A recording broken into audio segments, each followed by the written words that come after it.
You are now about to witness the strength of street knowledge. Witness the strength of street knowledge. Street knowledge. Terrorize the jam like troops in Pakistan. Street knowledge. Street knowledge. Quick service announcement brought to you in part by Warriors. Damn, that shit was dope.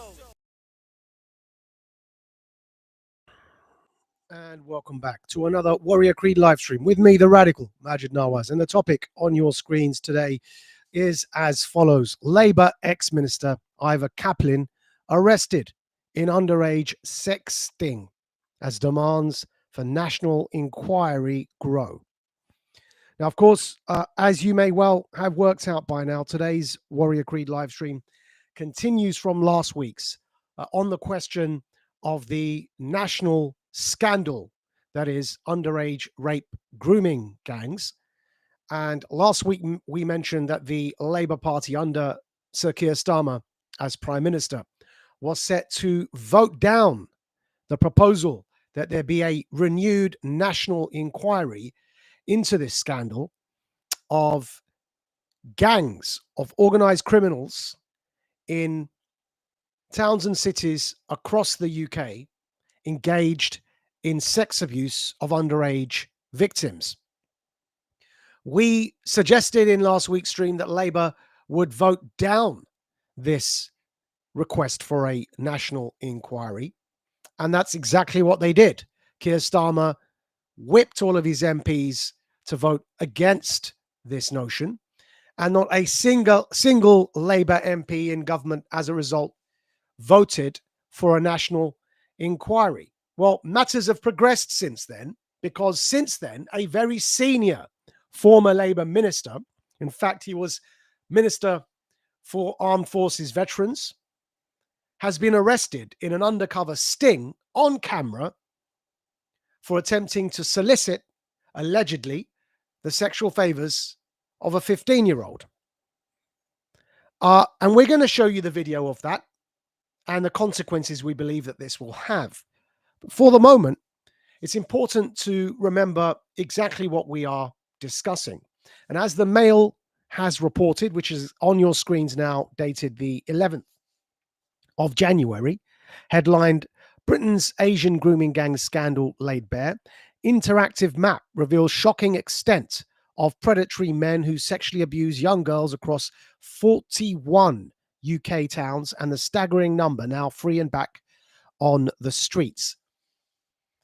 The clip we showed you last week of my condemnation of this before LBC cancelled me on air on my LBC regular weekend show before COVID, which feels like a lifetime ago now. At the time, there were 27 towns and cities across the UK that had been affected. Now, if you're going to follow the Daily Mail's research, it's 41 as of the 11th of January. And of course, others, such as GB News, are saying it's around 50-something. But let's stick with what the Mail has published. Here is an interactive map in that article of the 41 areas in England, and that's just England that the Mail have looked at, which have been affected by British Pakistani underage rape grooming gangs. Now, the leader of one of those is on your screen now. That's a trigger case for the grooming gangs, Rochdale. Another trigger case was Rotherham, which we're coming to. This guy was the leader of the Rochdale underage rape gang. His name, as you can see at the bottom there from this image, which is from the Daily Mail article, is Qari Abdul Rauf. He's now out of jail, but that is what he looks like there, complete with his prayer hat, his beard, his Pakistani dress. This man was raping underage girls. And there are 41 towns and cities across the country where this happened. It is now to a point where not only is it undeniable that the perpetrators in these criminal underage rape gangs were disproportionately British Pakistani. That part is pretty much undeniable. And those who deny it, I understand that they're feeling a level of defensiveness because, like me, they're British Pakistani Muslims, and they worry about how they will be perceived in society. In particular, they're worried more than being worried for themselves, which is part of it. They're worried about the image of Islam. And my advice to these people is, if you are worried about the image of British Pakistanis and the image of Islam in Britain, in the West, and generally in the world, then the best and the most safest thing you can do is to condemn this behavior and condemn specifically the individuals engaging in the behavior unequivocally, without hesitation, full-on condemnation. Or, as we say in Islam, at-tabarru', a disavowal of those engaged in these heinous acts. And in addition, we'll say what's also become undeniable is that those engaged in these crimes, as we showed last week from victim testimony, those engaged in this crime, such as Qari Abdul Rauf, and we as Muslims all know what the honorific title Qari means. It means he was a reader of Quran. What has also become undeniable is that the perpetrators, in many instances, as is proven by victim testimony, on the record, in public, look up Al-Hill, the Independent article. We showed it to you on last week's stream. We published it in last week's written version of the stream, the Radical Dispatch, for everybody to read for themselves. But the underage victims of these rape gangs have testified that these perpetrators, disproportionately British Pakistani men, used Islam, even though obviously this behavior is rejected by Islam, but these guys twisted Islam and used Islam to make themselves absolved of their behavior because they saw the victims as somehow less than due to them not being Muslims. That's victim testimony. It's a matter of record. And I challenge everybody, again, in denial about this, to speak to the victims because it's published. You can go and look it up for yourselves. Well, again, we understand why people would hesitate from recognizing not that Islam is a cause, but rather a factor, just as their culture was a factor. Islam is part of the culture, especially for Pakistanis. And it was a factor in how they made themselves justified for themselves and made themselves feel better when engaging in these criminal acts. It's important to recognize that. Why? Because if you don't diagnose the problem correctly, you're unable to address it. If the problem isn't recognized as being one of disproportionately involving British Pakistani men, many of whom used Islam to justify their criminal behavior, then it becomes difficult to solve the problem, because if you're in denial as to what the problem is, you cannot address the problem. This is all very obvious. But there has been some progress since last week's conversation erupted on this topic. Muslims around the world have started to openly condemn these perpetrators. This one here on your screens, Eddie Dean, has over 1 million followers and a podcast show, and says, as Muslims, we are deeply disgusted and outraged with the rape of anyone. We disavow ourselves. That's the word I mentioned to you earlier. At-tabarru. He, Eddie Dean, is now yatabarra minhum. He's now disavowing himself from them. It's a very well-established Islamic practice to disavow from evildoers. We disavow ourselves from such evil people who do not follow God's way, but instead follow the path of the devil. People have started to speak out, and our job is to continue to push for the truth. But it's important to remember something, as is on your screens now, that this is a start, but it's not good enough. Why not? As we've explained to Eddie Dean, we responded to that post of his that we just read for you. We've said, just as you name and shame anti-Muslim agitators, such as stage name Tommy Robinson, and just as you demand that the wider public do not legitimize them, rather you expect them to name and shame them, we demand that you name and shame the Muslim agitators who dog whistle for paedophilia. Let's start with Muhammad Hijab, or this hitherto unknown online personality, Sheikh Suleiman on Twitter, and those who obfuscate in total denial, like Dili Hussein. Challenge: be consistent or keep quiet when people like Robinson emerge and you expect everyone to condemn him. Why should they, if we can't even utter one word against this despicable rhetoric?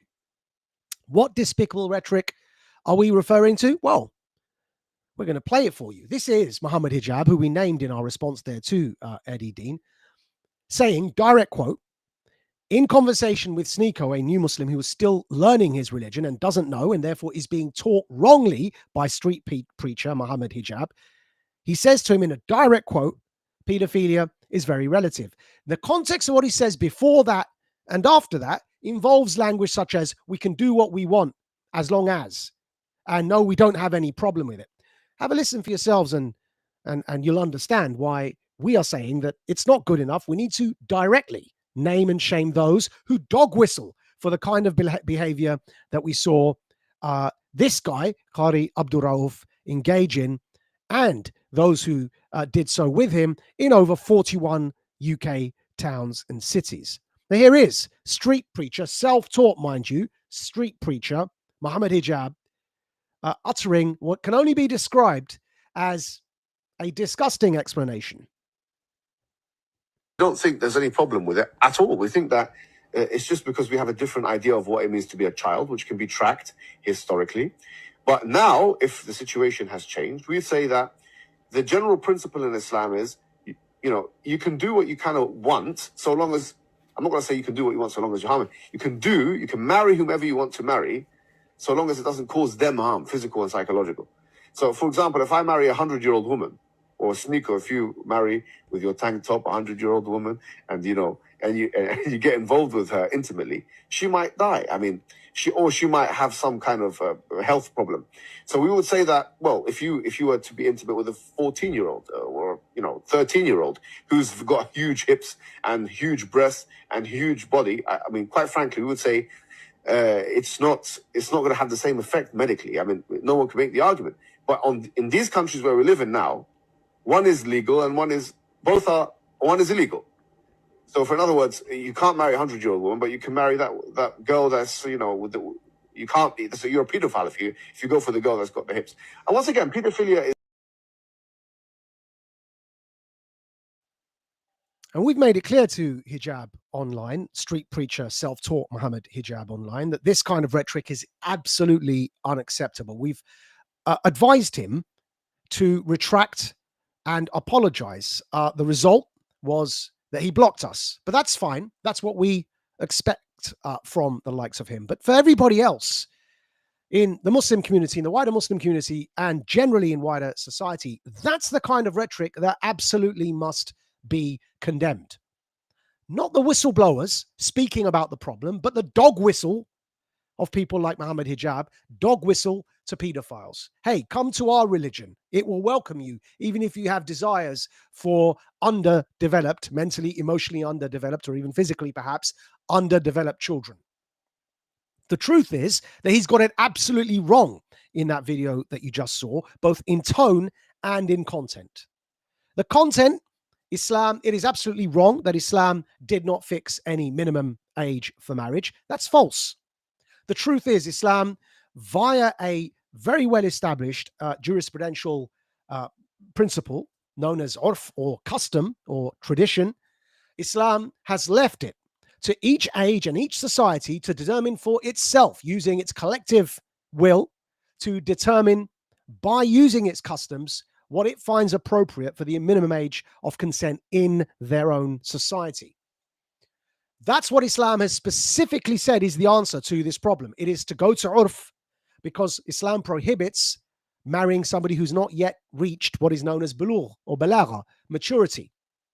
The definition of maturity comes down to the customary meaning of the word in each society. 1400 years ago in the desert Bedouin society of Prophet Muhammad, what it meant to be mature, when they didn't keep people's age, by the way, age was not recorded in any way, it was guessed. So when they didn't keep people's age, how they determined whether or not a person had reached maturity was very specifically using menstruation as a guide. Today, how we determine maturity is set by a host of factors, the minimum of which is law. And in addition, because of the idea of statutory rape, a codependent relationship, a teacher-student relationship, adds layers to the understanding of emotional and mental capacity to provide consent. And so the Islamic answer is that in Islam, it's very, very clear that we are obliged to follow the law and culture and traditions and customs of the country in which we belong, to which we belong. That much isn't disputed by anybody.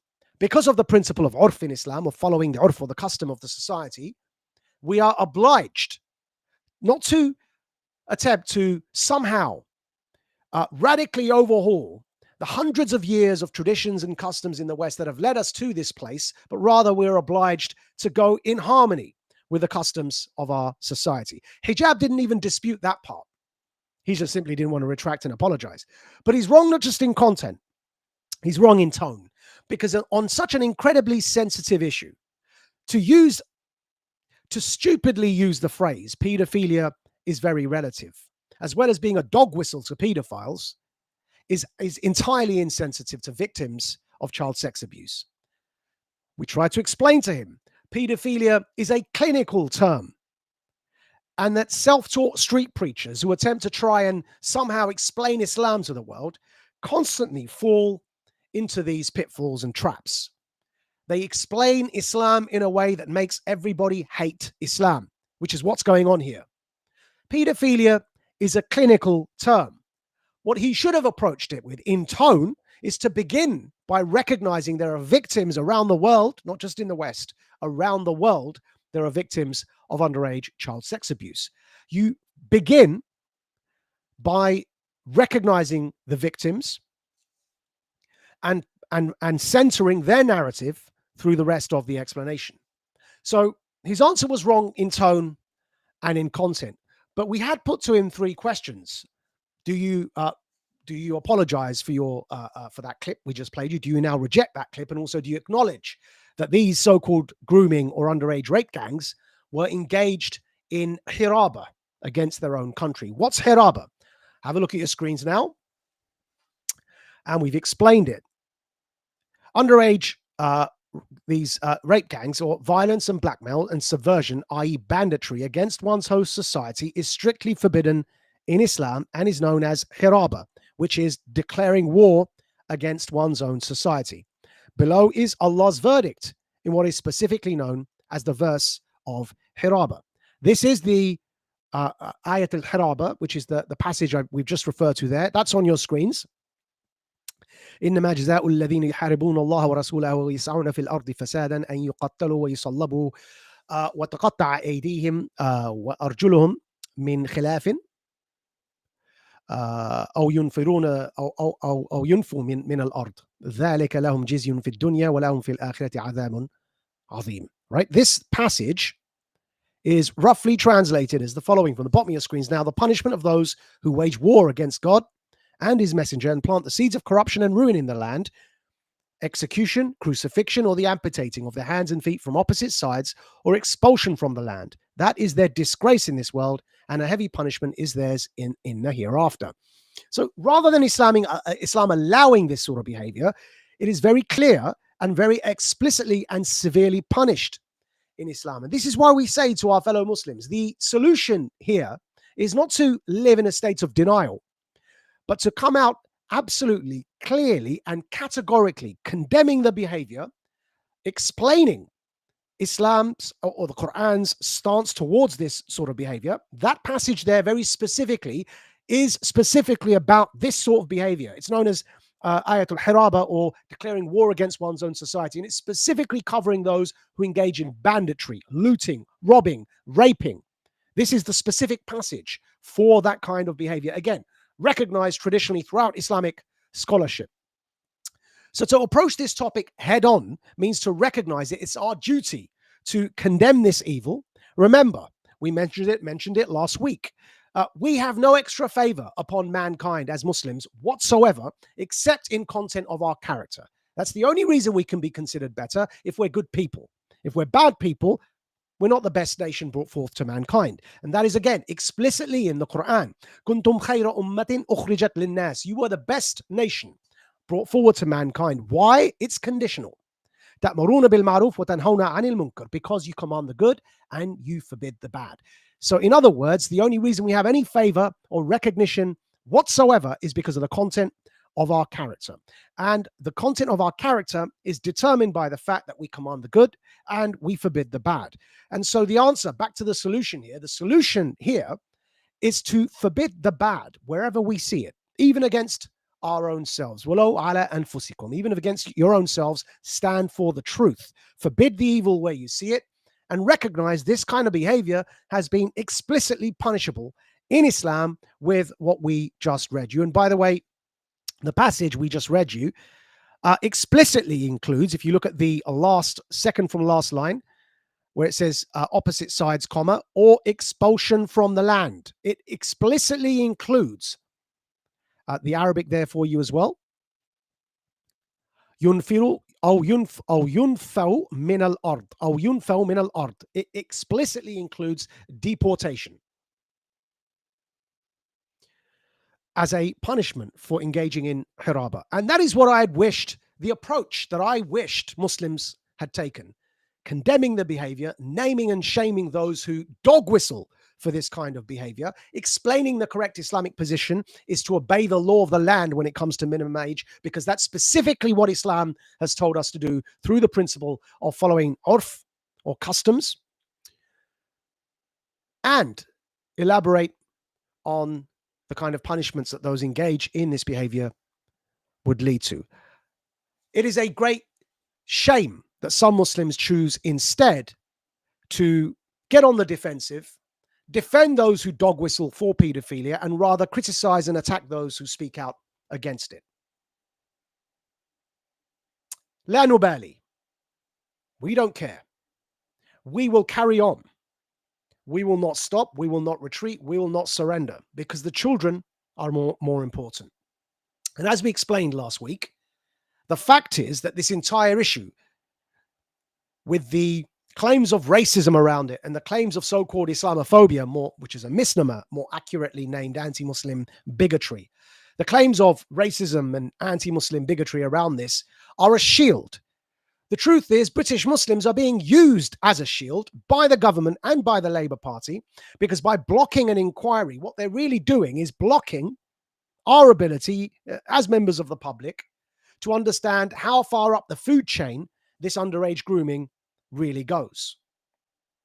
That's why Keir Starmer whipped his MPs into blocking the vote, because the story, the real story, yes, the story is these underage victims, but that story already broke. The real new story is the cover-up. That's the real story that we need to get to. It's the cover-up of the crime, obviously, as well as the crime itself, but the cover-up of the crime is what hasn't yet got the full attention that it deserves. And it's that cover-up that we were trying to explain last week as well. Because the street level may well be disproportionately British Pakistani Muslims, just like in London, the drug trade is disproportionately run by Albanians. These aren't controversial things to say. Perhaps just like pedophilia tourism to Thailand is disproportionately white men. I mean, these are just things that are known, right? But the street level crime points to something, a rot that exists far deeper. And that is why were they getting away with it for so long? Why were there failures in the care workers and the care sector? Why were there failures in the local councils? And why were there failures in the police? Because, we put it to you, they weren't failures. There were no failures. There was a cover-up. A failure suggests it was a mistake. We're saying it was deliberate. This was swept under the rug on purpose. Why? Because the Labour Party, which is now in government, is riddled with it all the way to the top.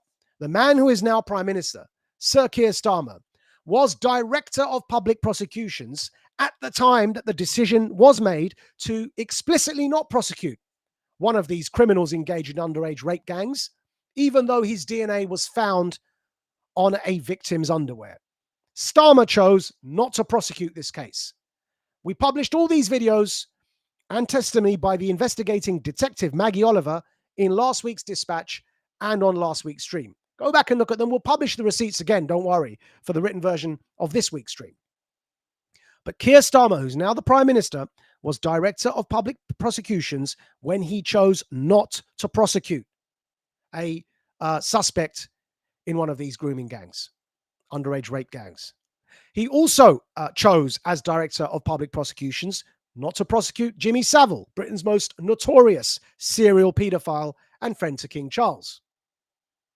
That same Keir Starmer, now as Prime Minister, decided to appoint Peter Mandelson, Lord Mandelson, Tony Blair's vampire, to be our ambassador to the United States. And that is despite the fact that Mandelson has proven and known, these are not matters in dispute, Mandelson is known to have visited Epstein's Island, visited his New York mansion after Epstein's conviction, and gone to Paris with Epstein for his birthday.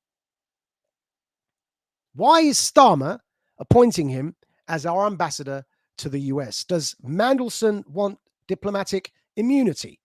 Diplomatic immunity from what, you may ask? Well, we'll put it to you that he may want diplomatic immunity from this sort of headline that occurred this week. When we tell you there was and there is a cover-up, and what they're really hiding is just how far up the Labour food chain this goes, you only needed this week's news to begin to understand exactly what we were talking of. As the Sun newspaper reports, detained in public, ex-Labour MP, in fact, he was a senior former minister for Labour, he was a veterans minister, ex-Labour MP, arrested after trying to meet boy 15 in video live streamed on Facebook as cops raid his home. That was former Labour minister Ivor Caplin arrested for attempting to meet a 15-year-old boy. Remember, we told you the reason Keir Starmer doesn't want this national inquiry is because they are covering up just how deep the rot goes. A fish rots from its head. The rot begins with Keir Starmer. Any national inquiry would very easily be able to identify that. Here's one of his former ministers of the Labour Party being arrested for attempting to solicit the sexual services, allegedly, of an underage boy. That you was going to go meet him. That wasn't, because Stephen will be at work. At 1 o'clock, you said that you was going to go and meet him at quarter to. If we could. I don't know, trains, etc. Yeah, you see. I don't know. But wait, here's the slippery thing. You said you had no intention, but now you concede that actually, yeah, I might have been planning to take this child to meet Stephen. So you admit that that's what you were trying to do. I don't know his age. You know his age accurately. This child regularly. If I knew his actual age, this child. I don't know that, then I wouldn't do anything. This child regularly told you that they were at school and they were doing school-related activities. Yeah, but that's not the same as knowing age. I want to ask him what his age is, and I've never done that. Yes, you did. No, I have never done that. Of course. No, I have never done that. So I want to ask that question. You've asked that question. I've read it. Clear in simple terms. Anyway. You know exactly how old this child was. And you wanted this child to bring other children. No. So that you could abuse more than one child. No. You used to be you used to be a veterans minister, didn't you? Never happened. Did you? Yeah.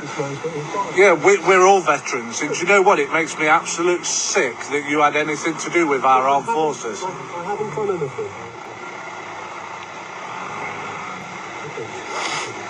Okay, I'm not going to do that. I am not going to do that.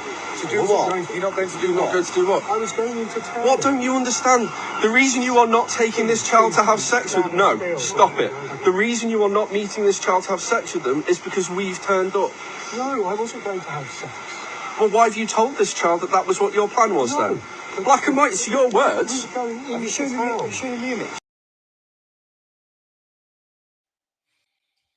Now you understand why they don't want a national inquiry. It's the cover-up of the crime that has become the story, and only a national inquiry will get to the bottom of just how far and how deep this rot goes.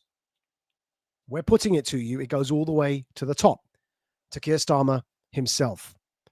This is not to say, of course, that Keir Starmer has engaged in criminal acts. It's to say that Keir Starmer, Mandelson, all of them have very serious questions to answer that only a national inquiry will be able to get to the bottom of. And as you can see, people are beginning to realise this. Shadow of Ezra tweets, Ivor Caplin, a former member of parliament for the UK's Labour Party and ex-minister for veterans, has been arrested after attempting to meet a 15-year-old boy for sexual abuse. Caplin, who was also a patron of LGBT plus Labour and played a key role in organising pride events in his region, the Labour Party has refused to launch high-profile investigations into grooming. Nigel Farage also noticed that it looks like the rot goes deep. Former Labour Defence Minister Ivor Caplin has been arrested today after a sting by paedophile hunters. He allegedly attempted to meet a 15-year-old boy. And it's no coincidence when we say to you the story is the cover-up that this same Ivor Caplin went on GB News to denounce the notion that there should be a national inquiry into underage child sex abuse. And this is a collage of a video that's been put together pretty much chronicling the woes of Ivor Caplin.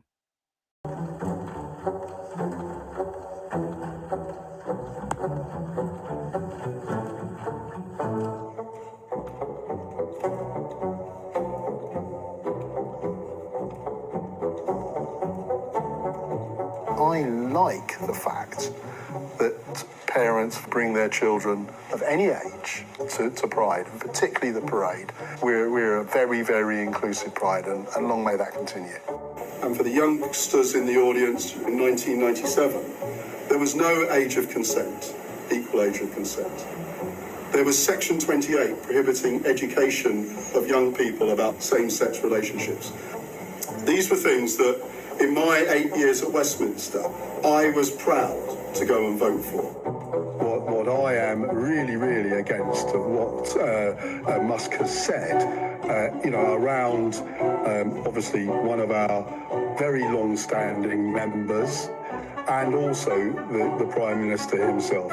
Those type of comments are not acceptable.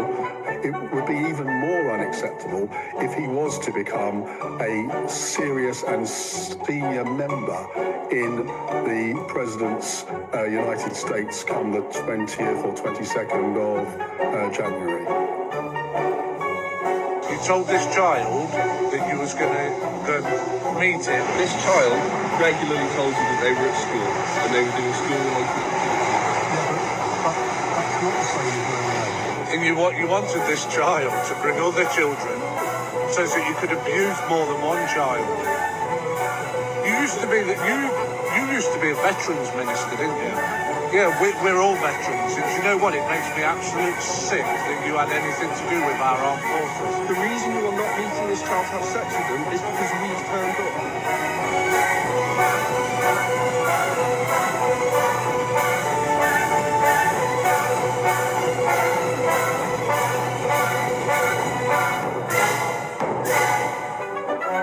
Age of consent. Youngsters, children of any young people.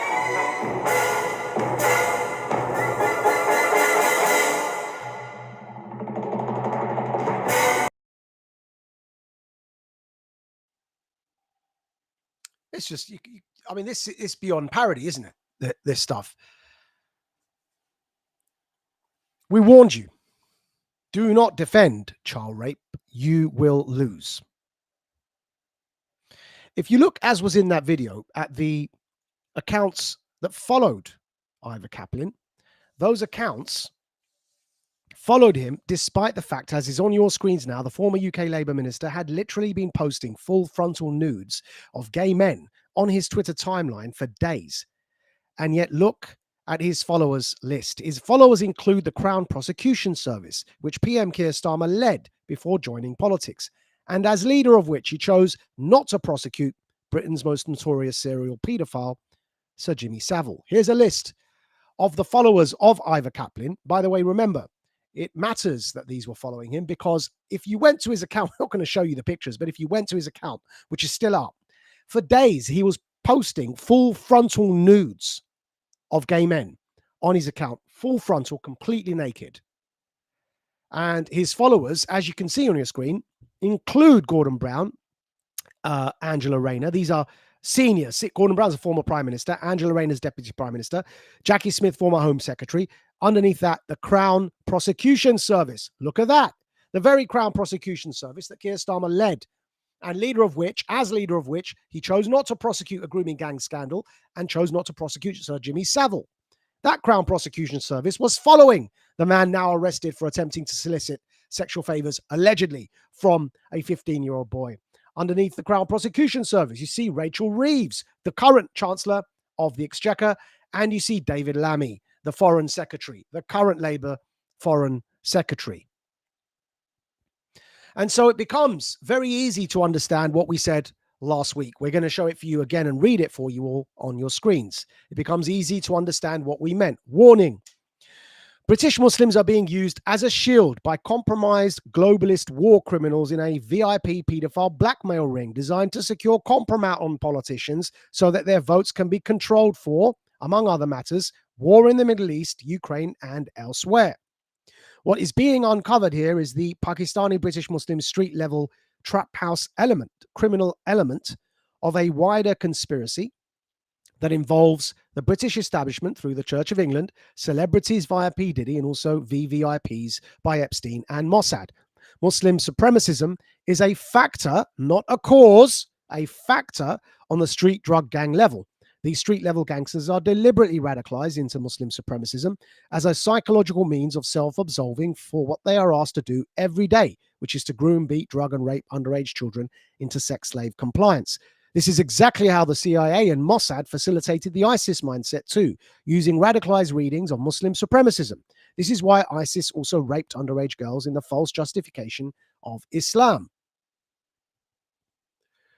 Labour's Nazir Ahmed is Lord Nazir of Rotherham, a convicted child sex offender. The trigger case in the underage rape grooming gang scandal was in Rotherham. Starmer appointed another Nazir, this is Nazir Afzal, as a prosecutor to contain this scandal so that no one beyond the street-level gangs are implicated. Only a full-on inquiry will reveal the full blackmail operation and help to collapse the globalist uniparty system. Starmer has now appointed Tony Blair's vampire, Lord Mandelson, as his US ambassador pick. Mandelson visited Epstein Island, Epstein's NYC mansion after his conviction, and went to Paris for Epstein's birthday. Why appoint him? Only a full inquiry will expose all of this. Anything but pushing for a full-on offensive for truth on all sides will not get you anywhere. We do not care. The children are more important. We will not retreat. We will not surrender. These parasites' entire house of cards will collapse on their heads. Either stand with us and, as is in the prophetic tradition, say something good or remain silent. Say something good or stay silent. Because this British Pakistani Labour Lord, Nazir Ahmed, was found guilty of child sex offences in 2022. That's only a couple of years ago. And they are blocking an inquiry because they do not want you to know how deep the rot goes. It's very clear. This is Prime Minister Starmer's new choice as UK ambassador to the US. Tony Blair's vampire, Lord Peter Mandelson. As ambassador, he will enjoy diplomatic immunity. Follow your gut. Only a national inquiry will reveal the truth. Starmer wants you to believe it's racist and Islamophobic to challenge British Pakistani Muslim underage rape grooming street gangs because he is desperately covering up how far up the food chain this goes. You are not driven by hate. You are driven by love. Stage name Tommy Robinson is a paid distraction. So is that webcam pimp, Andrew Tate. Ignore them.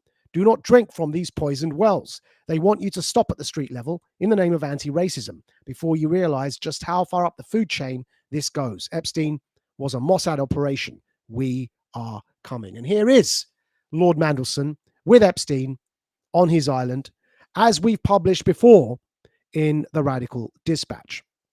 Because of this and because of the multiplicity of efforts that have erupted since this scandal rebroke and captured national attention, it leaves only the Labour Party now who are in denial that a full-on national inquiry is needed. Even many Muslim voices, online and off, are beginning to acknowledge the need, the absolute necessity for a national inquiry. Here's Bushra Sheikh on Twitter saying political correctness should never be used to hide predators. British Pakistani Muslims have never supported a cover-up, but who did? We want to know who spoke on our behalf. Ivor Caplin, former Labour Party politician, has been caught by paedophile hunters attempting to meet a child. It seems a thorough nationwide investigation into these paedophile rape gangs might expose a deeper institutional rot. British Pakistani Muslim Bushra Sheikh is beginning to understand what we meant last week by this. And we're going to play for you a video of her saying exactly this. We're going to share our screen so you can see it now. So the idea behind political correctness is for government to take note of minority groups who are subject to discrimination, abuse more than any other group, and they try to limit that. There's a concern out there from many who say that due to this political correctness, these rape gangs and grooming gangs were not investigated correctly, A, and B, there was a level of a cover-up because certain public services like the police force, perhaps some government councillors, didn't want to rock the boat. This is the reason why nobody really knew the full scale of these crimes. I think it's important to take the dates into consideration. This was back in 2011, which is nearly 15 years ago. Back then, as a British Pakistani Muslim, I had no idea who my so-called leaders of my community were. We've never asked to be protected. We've never asked to receive special treatment. And if you speak to most Muslims, they will tell you, actually, in fact, it is against Islam to have political correctness because we have to speak the truth, even if it is against ourselves. There were a bunch of criminals from our community, like any other community, that were committing these crimes. And in no shape or form, at any point, should political correctness be used to cover this up. And if you ask the majority of the Muslim community, they will echo this sentiment. And it's important to recognise that when it comes to anybody else's community who have criminals, I certainly don't. We don't paint the entire community with the same brush. However, the Muslim community and now the ethnic Pakistani community do not receive the same courtesy. We have to admit that among the majority population in Britain, minus minority groups, there is a pocket of individuals that use these statistics, weaponize it, because they are racist, because they are prejudiced, because they are anti-Muslim. That is going to happen. It exists. We do not receive the same courtesy. They want to connect Islam, immigration, Pakistanis, etc., Muslims with criminality. So whoever these Muslim representatives are or were all those years ago, I would like to know, why would our identity also be weaponized by a group of people to not release criminal data, for example, or crimes that were being committed because somehow the Muslim community are not going to like it? I don't know who these people are that have been speaking on my behalf, to be honest. The truth is, a large group of young women who were raped, groomed, exploited, were let down by institutional systems. That's actually the truth. And I want to know why the Muslim community is being treated and is being scapegoated. Investigations have been carried out, but perhaps if a thorough investigation gets carried out nationwide in all of these grooming gangs from every single background, that it's going to get some people on the top.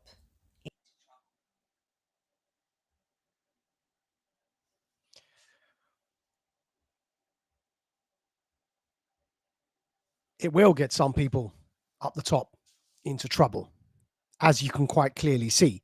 But we're grateful and glad that other voices have started endorsing a renewed call for a national inquiry from Muslim communities. Even the MCB has come out this time around, which they hadn't done for a long time on this issue, and said we need a national inquiry. Just to read from what's on your screens now, the Muslim Council of Britain today gave a qualified support for any properly constituted national inquiry into child sexual exploitation. And the Times reports today, in an article headline, Badenoch blames grooming abuse on people from peasant backgrounds, that here is all of those who have now joined Reform in calling for a national inquiry. At the bottom of your screens there, but a number of Labour figures have now joined calls from the Tories and Reform UK for another inquiry. Calls for inquiry are now growing.